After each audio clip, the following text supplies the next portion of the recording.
de Iris Jiménez y de Javier Isertia. Tienen en común una gran afición por el canto regional, una vocación de estudio y aprendizaje en la jota, que les ha llevado a cosechar importantes éxitos en concursos de la jota por toda la geografía aragonesa.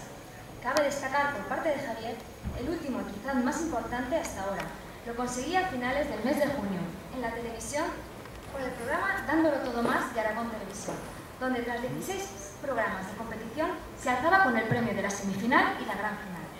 Un gran logro que es una buena muestra de que actualmente se encuentra en lo más alto del panorama jotero. Les dejo con Iris y Javier.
Parte del extranjero.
Serán de nuevo Iris y Javier quienes interpreten los dúos acompañados de su profesor César Rubio.